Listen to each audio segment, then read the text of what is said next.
começar aqui agora uma nova etapa, vamos dizer assim, da nossa análise aqui da obra de Carl Lewis, O Sentido da História, onde ele traz aqui uma seleção de autores, né, que se debruçaram sobre esse tema, que é o sentido da história, fazendo aí uma análise regressiva, cronologicamente regressiva, começando do Burckhardt, Marx, Hegel, e agora ele entra justamente naquele turbilhão, naquele furacão, né, onde ele entende que houve a verdadeira transmutação, né, da secularização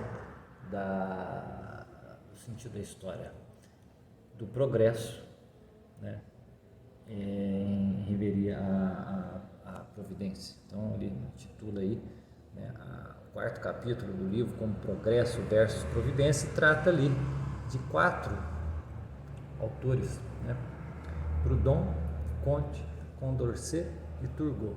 Então hoje vamos começar aí pelo Proudhon. Vamos tentar entender a maneira de pensar a história segundo Proudhon, né?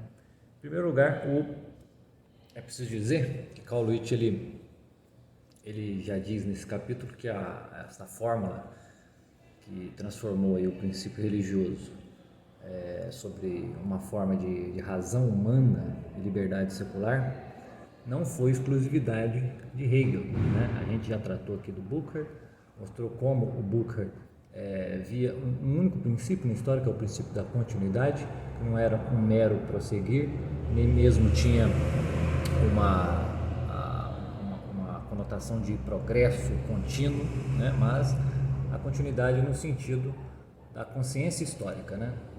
Aquele esforço que os homens fazem para constituir em tradição aquilo que foi recebido, né, e transmitido logo adiante. Então essa continuidade tem esse valor, o valor da tradição, né, e das continuidades. A continuidade espiritual, segundo Burckhardt, era a continuidade que nós deveríamos prezar mais, né, talvez porque ela seja o nosso critério existencial, né, justamente o critério que nos mostra a nossa brevidade aqui em relação ao mundo, a importância de se manter certos valores, certas condutas, certos meios de vida que são mais adequados ao ser humano e foram, querendo ou não, sendo transmitidos uns para os outros. Então, Burckhardt era um pensador aí da história, bastante pragmático, bem, né, vamos dizer, sensato, né, em relação aos anteriores aí, a ele, mas ele via,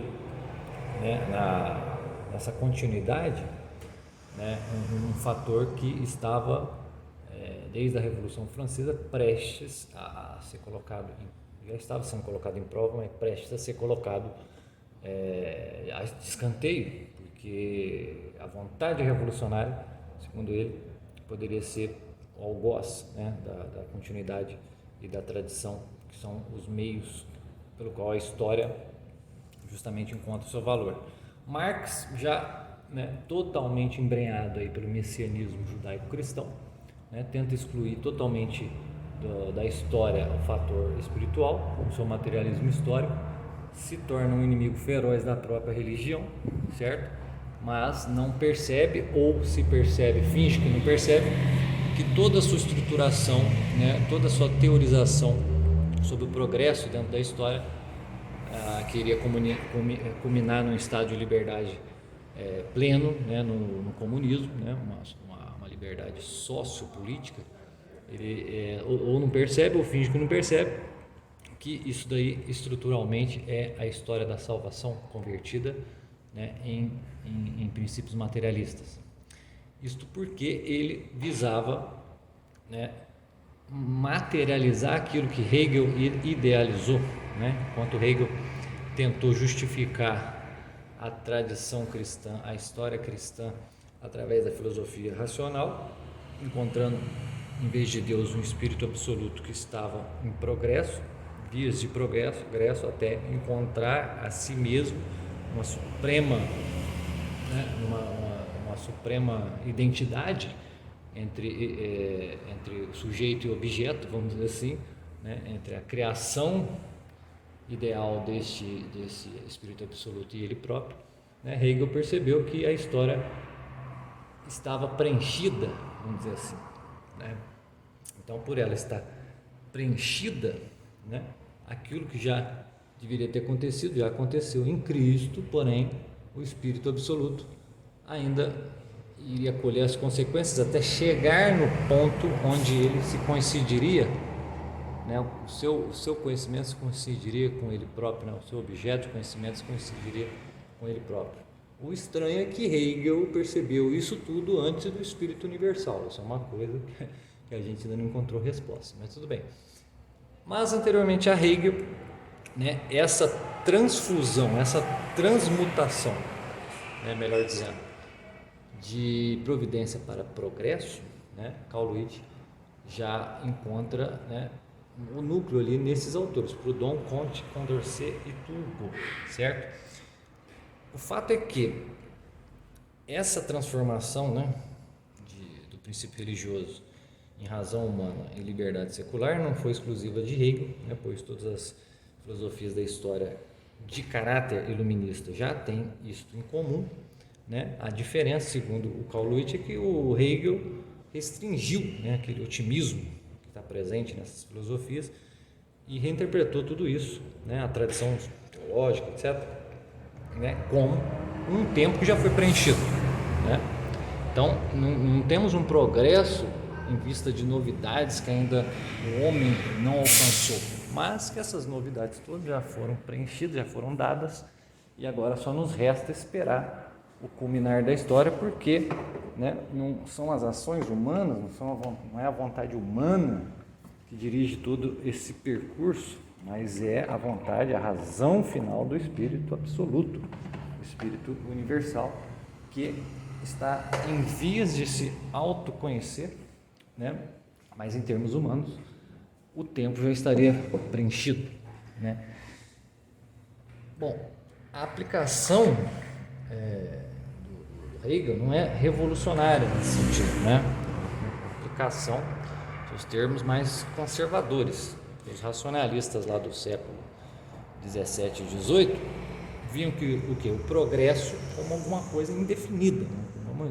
Uma novidade sem fim que você vai encontrando conforme o esforço, né? Isso indo em direção a cada vez mais liberdade, mais felicidade, mais racionalidade, né? Por quê? Porque para eles o tempo ainda não havia sido preenchido, ainda tinha muita coisa a ser aberta aí da caixinha de Pandora do tempo, né? Então a crença nesse progresso indefinido começou, né, esses racionalistas a substituir a crença na providência, né? Bom, para que a doutrina da providência fosse contestada, né, ou melhor, para que a doutrina do progresso viesse à tona, a doutrina da providência deveria ser contestada, porque senão a do progresso não surgiria, né? Até porque o progresso é uma das qualidades ou uma das notas existentes dentro da doutrina da providência. Então quer dizer que foi retirado dali, né, vamos dizer, de dentro da providência o caráter do progresso e foi chutado para fora o caráter da providência, que o abarca e abrange, né? Então o progresso acaba por assumir esta função da providência, né, que prevê e provê o futuro histórico. Então a substituição aí começa, né, ou se inicia na famosa querela entre antigos e modernos, né, coisa que foi que aconteceu ali dentro dos núcleos intelectuais aí, racionalistas desse século XVII, XVIII, França, Inglaterra, Alemanha, né? Então foi ali que o progresso intelectual, mais propriamente, né, não progresso não no sentido tecnológico, social, político, não, progresso intelectual, ali ele vai reivindicar esta posição, né, a posição de provedor, né, daquele que vai prever as coisas futuras e prover os meios necessários para se alcançar. Então, nesta querela, o problema crucial ali era, a princípio, o antagonismo entre antiguidade e cristianismo, ou seja, entre razão e revelação, né? Bom, já que a modernidade, neste processo, acabou por se tornar, né, distinta da própria antiguidade clássica e do cristianismo, esses intelectuais foram percebendo, né, bem vagamente, bem tenuamente, que o progresso da sua época, né, ou da época moderna, uma época revolucionária, não provinha de seus avanços da ciência natural, seus avanços da ciência histórica. Não, nada disso. Ele, na verdade, estava atrelado, estava ligado ao próprio avanço do cristianismo em relação àquele paganismo clássico. Então, quer dizer, era uma herança ainda do cristianismo, né? Então, a sua ideia de progresso ainda era cristã, né? Pelo menos por derivação, como diz lá o Carl Leite. Mas, em contrapartida, por implicação, era completamente, né, essa ideia do progresso, completamente anticristã. Então, a interpretação escatológica da história secular, né, começa a surgir na modernidade, coisa que não aconteceu no espírito dos historiadores antigos, né, os historiadores clássicos, da época clássica, antiga. Ninguém, né, vamos dizer, pensou num progresso temporal. Nem Heródoto, nem Políbio, nem Tucídides, não. Isso só surgiu na época moderna, na época desses autores, né? E dentre eles está a figura de Pierre-Joseph Proudhon, francês, né? Primeiro a se auto-intitular anarquista, fazia parte daquele grupo dos socialistas utópicos, né, segundo Marx, né? Foi um amigo até um certo ponto do Karl Marx, até que ele, em seu livro Filosofia da Miséria, acaba por tecer críticas profundas ao comunismo, coisa que Marx não gostou, e revidou, mais ou menos na mesma medida, lançando lá um escrito chamado A Miséria da Filosofia. Então começou ali uma querela, uma disputa, uma briga entre os dois, né? E acabaram por desfazer os laços de cordialidade, certo? Mas o fato é que é o seguinte: o Pierre-Joseph Proudhon, ele era um anarquista, né, que está lá nos primórdios dos ideais socialistas, né? Esses anarquistas, uma das facções, vamos dizer assim, foi influenciado por um socialista da época também, chamado Charles Fourier. Era um sujeito que tinha ali habilidades tipográficas, trabalhava com isso daí, trabalhou, né, com tipografia, traduziu muitos textos latinos, estudou muito, vamos dizer, a Bíblia e tudo mais, né? É um contestador, é um revolucionário, mas ele conhecia bem a coisa, vamos dizer assim, né? Não era um completo imbecil, obviamente, né? E foi ele, por sinal, que lançou a famosa frase que todo mundo, né, hoje em dia, os esquerdistas, os socialistas, os comunistas, hoje em dia usam muito, que propriedade é roubo. Foi ele que cunhou essa frase, tem até o seu famoso livro, que é A Propriedade, onde ele faz ali uma distinção entre propriedade e posse, né? Propriedade para ele não é o que é para nós hoje, que vamos dizer, né? Eu tenho aqui meu celular, é minha propriedade.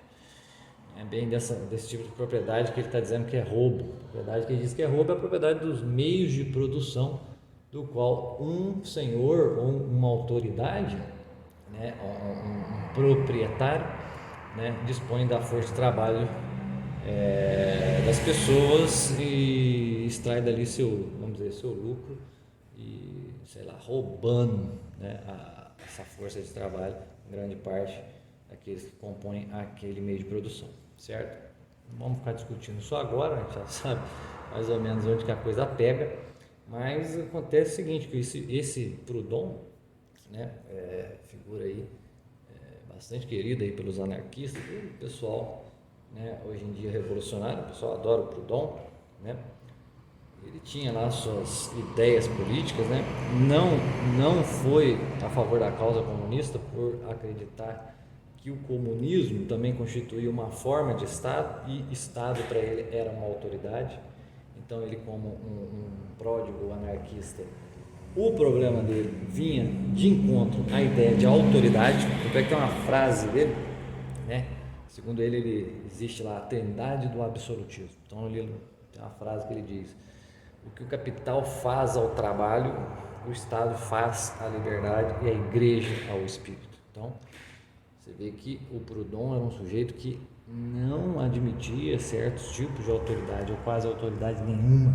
Por isso que ele lançou a proposta política do mutualismo, que difere do comunismo em alguns pontos, mas na essência é tudo a mesma utopia, né? Que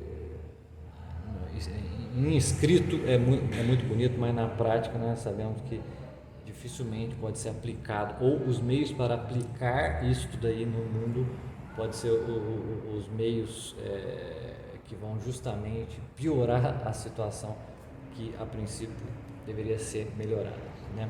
Então, o Proudhon era o crítico, era um dos mais radicais, né, a questão da providência, a ideia da providência divina, porque ele acreditava que a crença, né, no destino pagão, né, a crença no tempo cíclico pagão e até a da providência cristã eram barreiras incompatíveis aí com a sua maravilhosa fé no progresso. Então, para ter progresso, essas duas coisas, o destino, as coisas são assim, e elas sempre vão ser assim, não adianta brigar, porque nada de novo vai acontecer, aquela coisa antiga, não.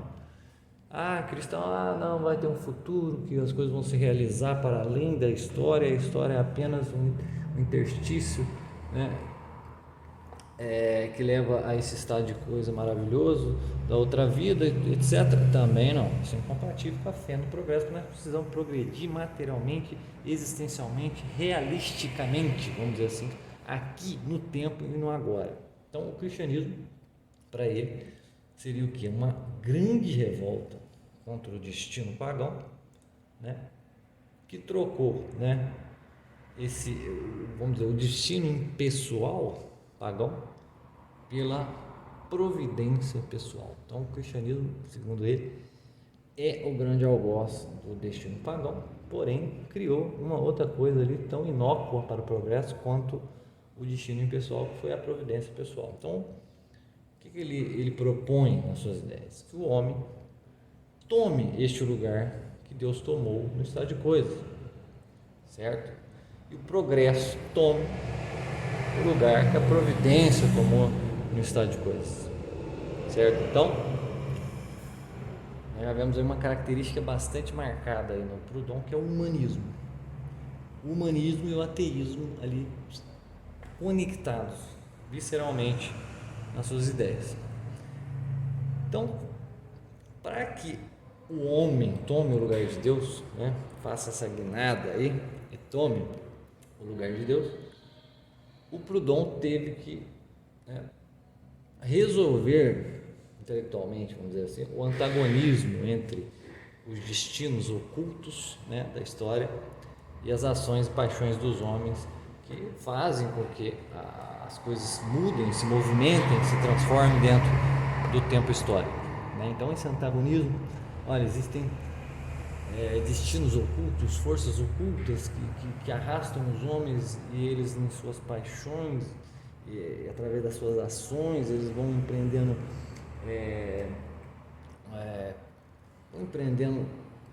coisas que eles mesmos não sabem para onde estão indo, para qual direção estão seguindo. Então, ele procurou resolver esse antagonismo fazendo o quê? Uma transposição sociológica, né? Então, através de uma distinção, né, do homem enquanto pessoa, né, enquanto indivíduo, né, uma distinção entre esse homem individual e o homem social ou coletivo, né, o Proudhon acreditava ter encontrado aí um meio, né, para poder resolver essa contradição, esse antagonismo, né? Por quê? Porque, segundo ele, a sociedade não age como uma pessoa individual, até porque uma pessoa age através da sua consciência, age deliberadamente. A sociedade já não é do mesmo jeito, né? Nas sociedades, né, no homem social, vamos dizer assim, né, há uma impulsão espontânea em direção a um fim desconhecido. Então, existe lá você, enquanto pessoa que age em vista dos seus sei lá, das suas convicções, das suas vontades, etc., age deliberadamente. E existe em você uma parcela de homem que é um homem coletivo. É um homem que impulsivamente e espontaneamente age em direção a esse desconhecido, a essas forças ocultas, esses destinos ocultos da história, né? Então, Proudhon diz, olha, na verdade os homens vão ter que aprender que a fatalidade, na verdade, é um instinto social. O homem social, na verdade, ele tem que entender que a sua ação no mundo é uma ação fatalista. Ele não sabe bem para onde vai o resultado, onde vai terminar o resultado final das suas ações, certo? Então um homem tem que tomar posse dessa verdade, né? Que na verdade o instinto do homem social é essa fatalidade, não saber para onde vai as coisas, né? E Deus é um instinto coletivo, ou seja, uma razão universal, né? Que na verdade não é coisa alguma a não ser o fato de que o homem, enquanto coletividade, certo, busca as coisas, busca resolver os dilemas sociais, né? Os problemas coletivos, em ordenação a uma razão que seja total, ou universal, ou coletiva, né? Então, dentro disso, dessa ideia aí, é que está o seu ateísmo humanitário, ou seja, a libertação intelectual e moral do homem. Então, Proudhon ele vai fazer essa distinção. Olha, existe você enquanto pessoa, suas vontades, etc. E existe você enquanto um membro de uma coletividade. Enquanto membro de uma coletividade, você tem que aceitar que o instinto da sociedade qual você participa está inserido em você também, é a fatalidade, certo? E que esse Deus aí que você enquanto indivíduo crê, na verdade é o instinto coletivo, né? É a razão universal do homem que visa resolver esses dilemas no qual você está inserido como pessoa e como coletivo. Então, nesse sentido, a história vai avançando através de crises, revoluções e guerras, etc. Certo? Em busca de tentar progressivamente, né, um estado melhor e atual de coisas. Então, para Proudhon, qual foi a primeira revolução, a primeira dessas crises revolucionárias do homem? Jesus Cristo. Por quê? Porque ele, de certa maneira, proclamou ali a igualdade do homem perante Deus, certo? Então, quer dizer, lá em Jesus Cristo, né, ele, com o Evangelho, toda a sua mensagem, o que Jesus fez para Proudhon? Só isso, proclamar que existe uma igualdade entre homem e Deus. Não tem esse papo de Deus se encarnou e tudo mais, não. Existe ali um homem chamado Jesus Cristo que veio, né, teve ali uma sacada fenomenal, né, humanitarista, né, embora ele acreditava lá que era Deus, não importa é que ele trouxe um acréscimo revolucionário, né, dentro do estado de coisas. Então a primeira revolução, a crise revolucionária, veio com Jesus Cristo, e a segunda veio 1500 anos depois com a Reforma Protestante e a presença intelectual de René Descartes na modernidade.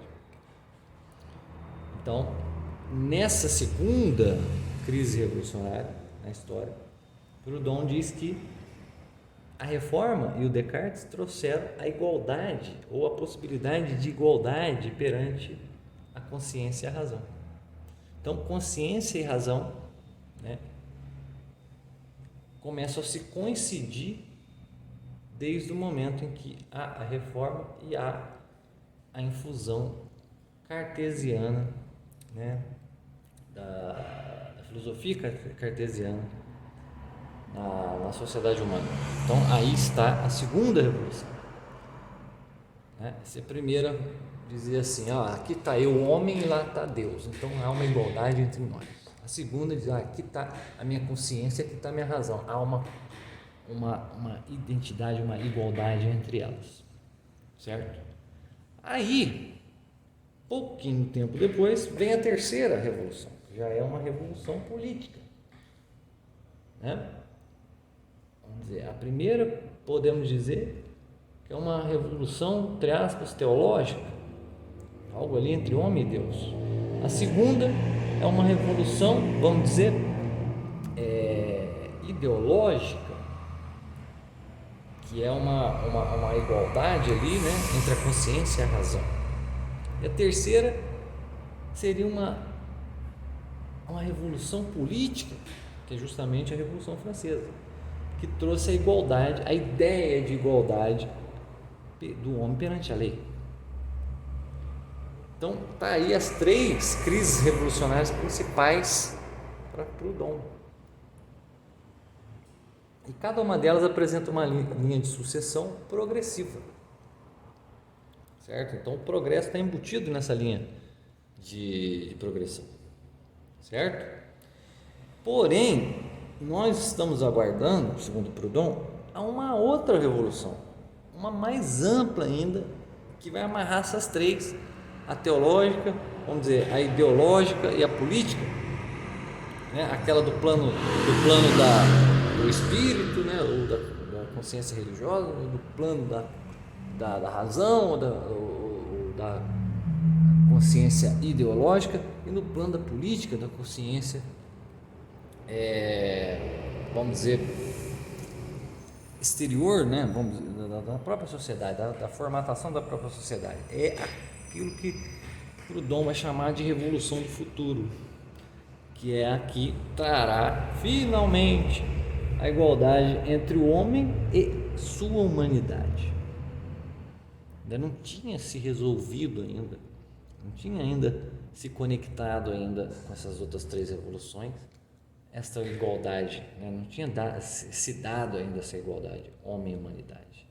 Apenas homem e lei, consciência do homem e sua razão, homem e Deus, tudo isso daí, as crises revolucionárias anteriores tinham dado à humanidade, mas a relação mesmo de igualdade entre homem e humanidade seria algo do futuro, e para essa relação de igualdade que toda a história está nos levando, a essa revolução do futuro, onde o homem iria coincidir maximamente com a sua humanidade. Então a gente já vê que, olha só, em Marx há os antagonismos de classe que precisam ser resolvidos e sintetizados. Em Hegel há ainda a separação entre o espírito e sua criação, a sua ideia, Há de haver uma síntese final para a dissolução da dicotomia. Em Durkheim há a continuidade, que através do esforço humano constitui continuidade histórica e tradição, certo? Que na verdade vive sempre numa tensão em relação às vontades revolucionárias que visam romper essa continuidade. Então, sempre há aí um elemento de dualidade, um elemento de contradição, um elemento de dissolve e coagula, aqueles elementos básicos que visam sempre uma síntese, uma resolução, em todos esses autores. E essa resolução, ela é o que, na verdade? Ela é uma reminiscência da providência. Então, é dentro do linguajar desses autores que a gente vai encontrar o que? A extração de uma qualidade da providência, que é o progresso. A providência divina age em vista de um progresso espiritual, um progresso histórico que vai até a consumação dos tempos no escape. Isso nós vamos ver lá no final da perspectiva bíblica da história, no final aqui da nossa série, do nosso estudo. Mas, adiantando, a providência, ela tem essas qualidades de abrir uma ideia de futuro, de demonstrar um progresso, né, um contínuo, um linear no tempo histórico. E os caras vão lá e se apegam a uma dessas características e confundem essa característica com a própria coisa. Né? É o mesmo que você confundir a linguagem humana com a existência humana. Né? Tudo é linguagem, o homem é linguagem. Pô, você está confundindo a linguagem, né, que é uma característica, uma faculdade, um meio desse homem com a própria existência, com o próprio ser, com a própria concretude daquele sujeito, daquele homem. Então confundiram o progresso com a providência, achando que era a mesma coisa. É o nominalismo, né? Trocando o nome, não é trocar uma coisa, certo? Então, a revolução para Proudhon, verdadeira e última revolução, só virá quando o homem desbancar a Deus. Não é quando o homem se tornou ali, né, igual a Deus em Jesus Cristo, mas quando o homem abdicar de Deus. O Proudhon, ele se considerava o quê? Um antiteísta, ou seja, ele era averso, totalmente averso à ideia de deísmo, teísmo de Deus, porque para ele Deus é mal, Deus é o próprio mal, certo? Ele é o princípio que priva o homem daquele poder criativo e preditivo tão necessário ao progresso do próprio homem, da sociedade, do mundo, da história. Então ele diz, abre aspas, cada progresso é uma vitória em que esmagamos a divindade, né? Ele é o fantasma de nossa consciência, ele, Deus, certo? Fecha aspas. Então, Proudhon não acredita que a humanidade é divina de alguma forma, né? Como nós católicos cristãos acreditamos que o homem, ele recebeu esse prêmio de Deus, essa graça de Deus de ser divinizado. Não existe esse negócio de humanidade divinizada. E Deus sequer existe. Se existe, é um inimigo. É um inimigo do homem, que evita o seu progresso, que destitui ele do seu poder criativo, do seu poder de predição. Então ficou fácil para o Proudhon acreditar, por exemplo, que o Lúcifer era o grande gênio de todas as revoluções. Por detrás de todas as revoluções está lá a figura do Lúcifer, o anjo, né, que quer tirar o homem debaixo da autoridade de Deus, né? Libertar o homem dessa autoridade. Então o Lúcifer, ele é um gênio de libertação da autoridade. Chegou até a desfaçatez de dizer que o próprio Jesus Cristo recebeu de Lúcifer um apoio para né, fazer parte de uma dessas revoluções, mas ele recusou, certo? No momento que Lúcifer fala lá, o diabo tenta Jesus falando, olha, eu te dou todos os reinos da terra. Jesus não quis. Ali, segundo Proudhon, e viu que uma imagem do homem que, embora tenha causado ali a primeira das revoluções, das crises revolucionárias da história, né? Ali ele recusou, né, a verdadeira revolução, que é essa última, que o progresso está caminhando para chegar um dia. Porque nós precisamos nos livrar da ideia de Deus, da submissão à autoridade de Deus a todo custo, entendendo ele como um inimigo e Lúcifer como um libertador, certo? Então, Proudhon vai lá e se declara pronto a empreender essa obra revolucionária de Lúcifer. Então, olha só, Jesus Cristo não quis, então não sei quem não quis, então eu vou querer, né? O que isso daí significa aí, segundo o Carl Whitting, dentro dessa ideia toda que a gente quer mostrar aqui, que no fim das contas é o seguinte: o sentido da história está fora da história, certo? E a ideia de providência foi trocada pelo progresso, e a ideia de escato foi secularizada, certo? Então, o que a gente quer mostrar com isso tudo? Porque a influência teológica está embutida em todas essas obras. Todas as obras desses camaradas, né, com o passar do tempo, um sendo influenciado pelo outro, guardam este tom teológico, né? E isso é um indício aí da nossa situação moderna, que a chama da escatologia é mantida e acesa lá no século XIX, e agora no século XX vai continuar sendo mantida acesa, não importa a loucura que esses caras digam, façam ou acreditem. Proudhon não via solução, né, final na antinomia entre Deus e os homens, mas acreditava, por exemplo, que o cristianismo tinha um mérito, né, um mérito de ter construído lá as bases civilizacionais, né, europeias, né, etc., que na verdade nos permeiam, né, e a crise, por exemplo, do seu século, né, segundo ele, a crise lá da sociedade, da autoridade estatal e do capital e da igreja, né, tudo isso se deve à derrocada desses valores, dessas bases civilizacionais que o cristianismo criou. Não é a igreja, é o cristianismo. Então, Carl Lewis vê nisso também, né, que nele residia ali o que? A fé no reino de Deus. E foi isso que inspirou esse camarada na luta contra a providência para o bem do progresso. Olha que coisa estranha. Quer dizer, todas essas formas, né, as formas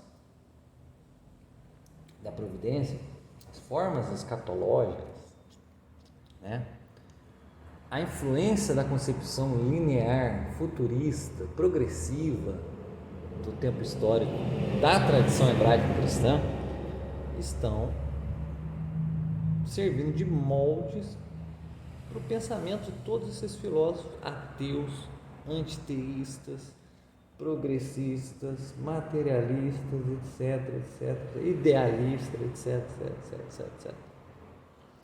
Igreja, então, é só uma forma social de algo que está na humanidade. Então, o homem pode tomar posse disso que é próprio da sua humanidade e jogar fora a forma social e criar outras, porque essa não funciona mais, por exemplo, né? E isso vale para todas as outras coisas. Então, em Proudhon temos vamos dizer, essa rejeição profunda à autoridade. E a autoridade máxima do homem é Deus. Ele vai ver que a autoridade divina é aquilo que falta ser quebrado para que o homem, enfim, consiga a sua revolução futurista, né? Encontre ali a sua igualdade, né, em termos humanitários, né, em termos do indivíduo e da própria humanidade tomada como um todo. Então, o Proudhon, ele, de certa maneira, ele influencia Marx, né? Ele influencia Hegel, no sentido de que Hegel vai, né, perceber todos esses autores anteriores a ele, vai tentar ali criar a sua teoria, tendo em vista aquilo que ele estudou, aquilo que ele conheceu. Então, quer dizer que há uma reprodução, né, das falácias de um nos outros. E a tentativa de consertar o erro anterior é sempre frustrada. Por quê? Porque os autores não percebem que o princípio dos anteriores está errado. E mudando um princípiozinho, você voltaria o quê? Aquela clareza de pensamento, por exemplo, que tinha o Santo Agostinho de Hipona, tinha o Santo Tomás de Aquino, tinha os sábios, né, da época cristã primitiva, né, os santos padres da igreja, etc. Todo o legado, toda a economia intelectual da igreja está ali, né? Mas os princípios não são utilizados por esses autores, inclusive na sua avaliação, vamos dizer, filosófica da história. Então, vamos fechar aqui a parte do Proudhon, né? E na próxima aula nós vamos falar daquele sujeito, Augusto Comte, que nos legou aí a a ideia de progresso de uma forma bastante concisa, né? Através da sua filosofia positivista. Ok, pessoal? Então, obrigado a todos aí que nos acompanharam até agora e forte abraço e valeu!